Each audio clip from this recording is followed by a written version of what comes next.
My brothers and sisters, sometimes, the most beloved to Allah are tested the most. You might feel broken, abandoned, or completely alone. But remember, the weight of your pain could be the sign of your purpose. The chosen ones, those Allah has destined for greatness, are often misunderstood, isolated, and put through trials not to break them, but to build them. Today, let us reflect on why the chosen ones often feel lonely or broken, and how that very pain could be a divine preparation. Loneliness, for many, is a painful and confusing experience. It can feel like abandonment, rejection, or even punishment. But in the sight of Allah, it is often something far more meaningful. When a person is chosen by Allah for a special purpose, when they are being prepared for something greater, they are sometimes separated from the crowd. This separation is not a rejection. It is elevation. It is a sign that Allah wants that person to turn away from the distractions of the world and toward Him alone. Throughout life, we often seek validation from people. We want to feel included, to be understood, and to be surrounded by love and support. But when Allah wants to elevate someone spiritually, He removes these worldly comforts. It may come in the form of friends leaving, being misunderstood by family, or even feeling disconnected in a room full of people. This painful void is not meant to destroy the heart, it is meant to purify it. Allah is calling the individual to Himself, away from everything else, so that they rely solely on Him. That kind of elevation cannot happen when the heart is too attached to the world. One of the reasons chosen individuals feel lonely is because their journey is not ordinary. They walk a path not everyone is meant to understand. They carry a burden most are not built to carry. When a soul is chosen by Allah, it means that soul has been entrusted with a unique test, a unique calling. That comes with unique isolation. The loneliness that follows is part of the preparation. It forces the person to seek closeness with their Creator, to build a connection with Allah that is unshakable, because it is born in solitude. This loneliness is also a shield. Sometimes, Allah removes people from our lives to protect us. There may be influences or relationships that are quietly harming our iman, even if they appear good on the surface. By taking those away, Allah is purifying the environment of the chosen one. He is making space in their life, not to leave them empty, but to fill them with something better. That something better is the awareness of His presence, the sweetness of talking to Him in sujood, the strength that comes from crying to Him in the middle of the night when the world is asleep. When a person is chosen, they may also begin to see the world differently. What once entertained them no longer appeals to them. Conversations that once excited them now feel shallow. This is because Allah is shifting their heart, detaching it from the dunya. The people around them might not understand the change. They may say things like, "You've changed," or "You're not like before." That is true. The person has changed. They are being elevated. Their soul is beginning to recognize that its true home is not here. It is with Allah. This process of transformation is lonely, not because it is wrong, but because it is rare. When we look into the lives of the prophets, peace be upon them all, a pattern begins to emerge. One of deep pain, isolation, and profound loneliness. These were the most beloved individuals to Allah, yet they experienced some of the most heartbreaking forms of solitude. Not because they were unloved, but because their missions were extraordinary. Allah chose them for tasks that required hearts fortified through isolation, and strength developed through pain. Their loneliness was not an accident, it was a deliberate part of their preparation and elevation. Take the example of Prophet Ibrahim a.s.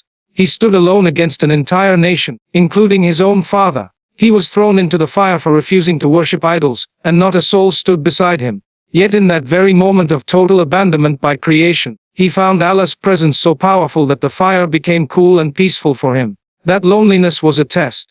But it was also a sign that he had reached a level of trust in Allah that few ever attain. His strength wasn't in numbers, it was in tawakkul, complete reliance on his Creator. Consider the life of Prophet Musa a.s. He fled Egypt in fear, alone and uncertain. He wandered in the desert with no provisions, no companionship, and no plan. When he reached Madian and sat under a tree, exhausted and broken, he cried out to Allah, acknowledging his complete dependence. That moment of loneliness and desperation led to his eventual appointment as a prophet. The pain was part of the path. Allah did not abandon him, rather, He was shaping him for something monumental. Then we look at the Sarah of Prophet Muhammad Abu. From a very young age, he experienced loss after loss. His father before birth, his mother at 6, his grandfather at 8. He knew the age of being an orphan, of not having a place to fully belong. And yet, that very sense of being alone trained his heart to depend only on Allah. During the most critical points in his prophethood, he was alone in the cave of Hira.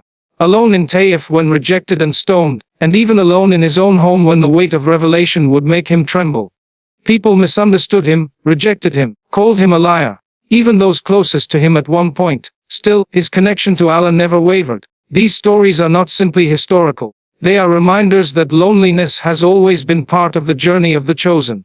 When a soul is meant for something higher, it will often feel like it doesn't belong among the ordinary. The pain that the prophets felt was not a sign of failure. It was a sign that their hearts were being refined. Their mission was divine, and their pain was part of the divine plan. Their solitude wasn't empty. It was filled with silent conversations with their Lord, with prayers that moved mountains, with a resilience only Allah could have instilled within them. Brokenness is a state many people try to avoid or hide, but in the eyes of Allah, it can be a deeply transformative experience. When a person feels broken, emotionally drained, spiritually numb, mentally exhausted, it often signals the beginning of a spiritual awakening. It is in this broken state that the heart becomes soft, the ego is shattered, and the soul becomes truly receptive to divine guidance.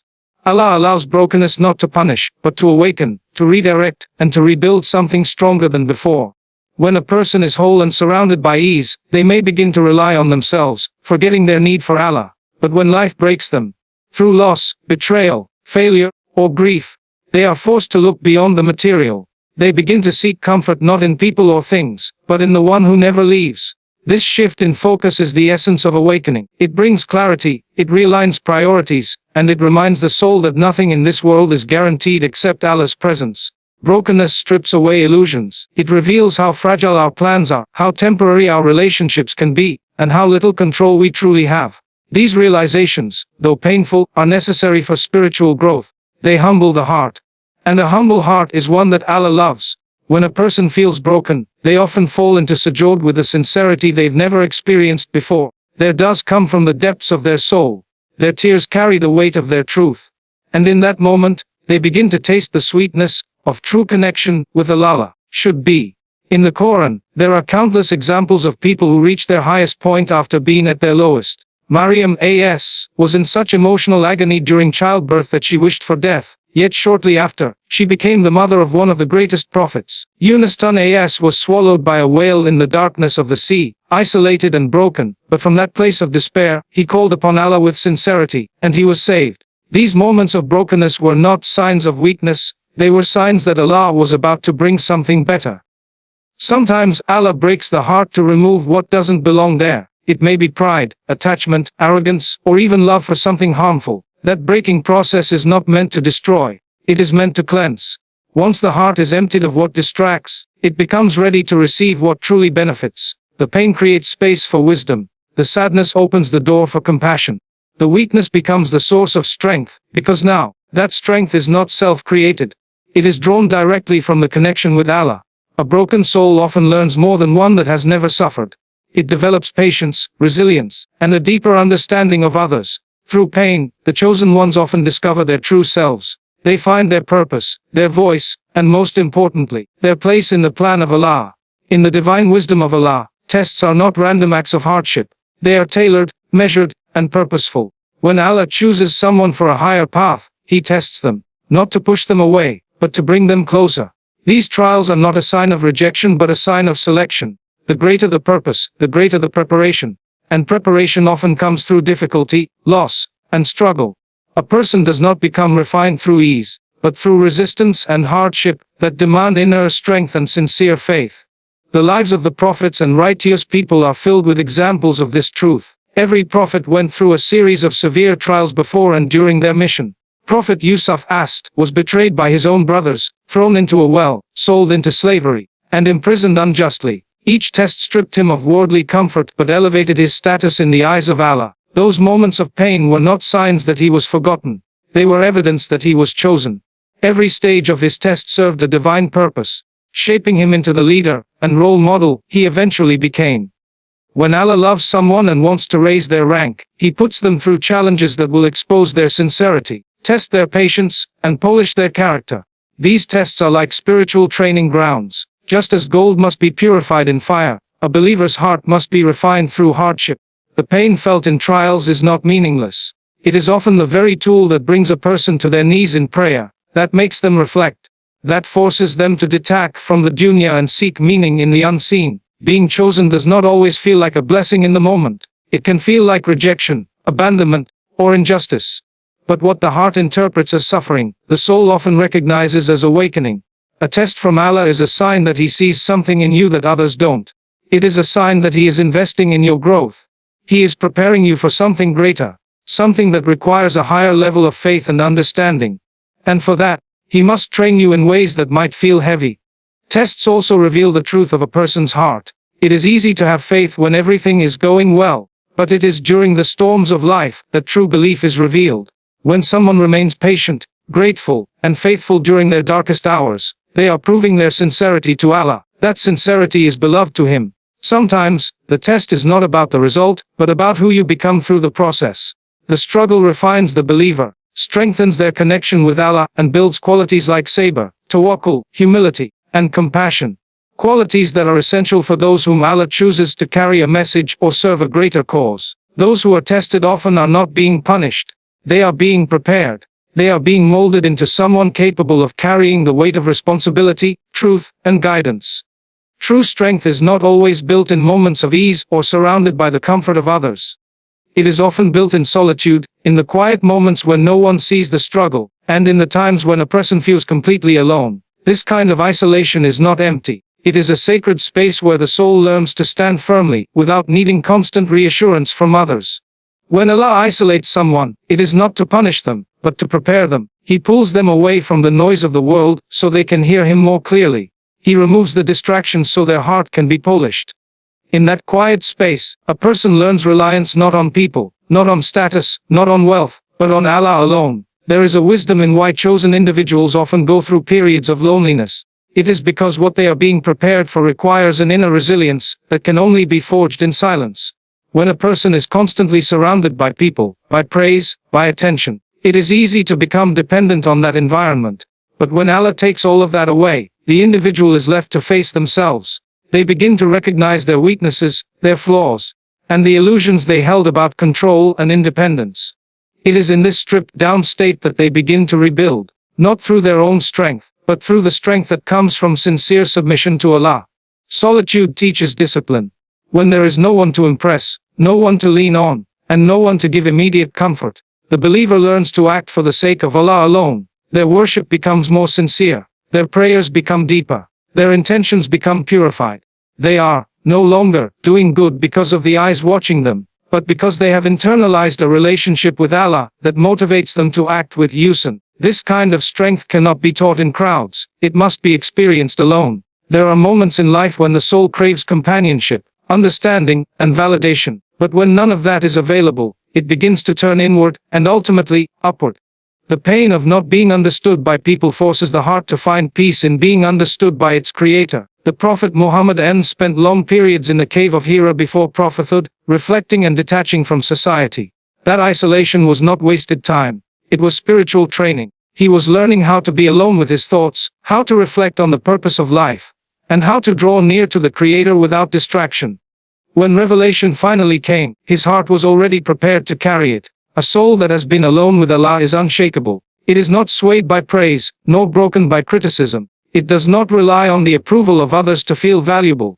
This kind of strength comes from knowing that Allah is enough. When a person has walked through the darkest valleys with only Allah by their side, they emerge with a confidence that cannot be faked.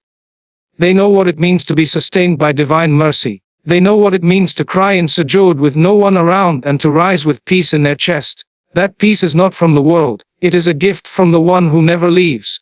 In solitude, the heart becomes quiet enough to hear the whispers of the soul. It becomes sensitive to the pull of Iman and the presence of Allah. The distractions of the dunya fade, and what remains is the clarity of purpose. A chosen one often feels the weight of responsibility, even before it is visible to others. They may not fully understand why they are being distanced from people, why relationships are falling apart, or why the things that used to comfort them now feel empty. But deep down, they begin to sense that something is shifting within them. That shift is the birth of spiritual maturity.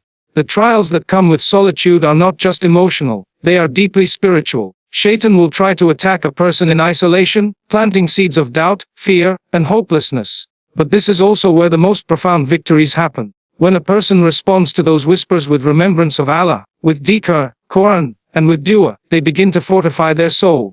Every tear shed in solitude, every verse recited in the quiet of the night, and every whispered prayer becomes a building block of unshakable strength. Even in physical weakness, spiritual strength can grow.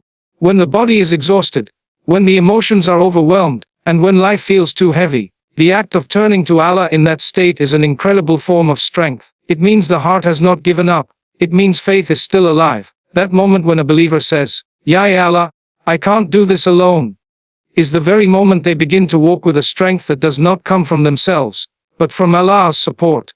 That is the strength that moves mountains. That is the strength that changes lives. The people who are chosen for greater missions are not the ones who always appear strong on the outside. They are the ones who, behind closed doors, have wrestled with their fears, fought through their pain, and chosen to trust Allah, even when nothing made sense. They are the ones who prayed when no one was watching, who gave when no one was thanking them, and who stayed patient when no one acknowledged their struggle. Their strength is not in their image. It is in their sincerity. True strength is not about how loud a person speaks, how many followers they have, or how perfect their life looks. It is about how deeply they have connected with Allah in the moments no one else saw. It is about how they kept going when everything inside them wanted to give up. It is about how they smiled at others while carrying silent battles in their chest. This kind of strength is a gift from Allah, cultivated in the sacred space of solitude. It is a reflection of a heart that has surrendered fully, loved deeply, and risen from pain with a renewed sense of purpose and clarity. The chosen ones often walk lonely roads, not because they are weak, but because they are being taught to draw their strength from a place the world cannot see. Their training ground is the quiet, their teacher is pain, and their companion is the remembrance of Allah. They emerge not needing the world, but ready to serve it, having already found everything they need in the presence of their Lord. In a world where value is often measured by likes, followers, recognition, and applause, it becomes difficult to separate true worth from public opinion. People are taught, directly or indirectly, that being accepted, praised, or loved by others is a sign of success and significance. But in the sight of Allah, value is something entirely different. It is not determined by the opinions of others, nor by how popular or visible someone is. Allah looks at the heart, the sincerity, the intention, and the steadfastness of the soul when no one else is watching. The chosen ones, those whom Allah selects for a special purpose, are often not the ones celebrated in the world. In fact, many of them are rejected, ridiculed, or completely ignored by society. But their value remains untouched, because it is defined by their standing with Allah, not by their acceptance among people.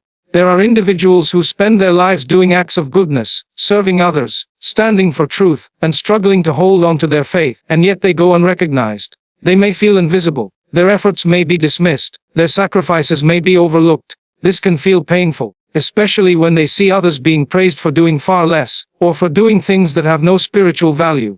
But this is where the test lies. When someone is truly chosen by Allah, He removes the need for validation from creation. He allows that person to be unseen, so they can focus on being sincere. Their actions are not diluted by the desire to be appreciated. Their motivation is purified, because they are working for the one whose reward is eternal. There is a deep wisdom in why Allah hides some of His most beloved servants from the spotlight. Public praise can be dangerous. It can lead to arrogance, complacency, and the corruption of intentions. The heart begins to crave approval, and worship becomes performance. But when a person is ignored or criticized, and yet they continue to do good, continue to worship, continue to serve others, it proves that their heart is rooted in something greater. Their value is not based on how others see them, but on how Allah sees them. And Allah never overlooks sincerity, even if the whole world does. The Prophet Muhammad himself was once mocked, accused, and rejected by his own people. They called him a liar, a madman, a magician. The very people who knew his honesty and character turned against him when he spoke the truth. Did that make him any less valuable? On the contrary, it proved how the rejection of people often increases a person's rank with Allah. The value of the Prophet was not dependent on Quraysh accepting him. It was rooted in the fact that he was chosen by Allah to carry the final message. His worth was divine, not social.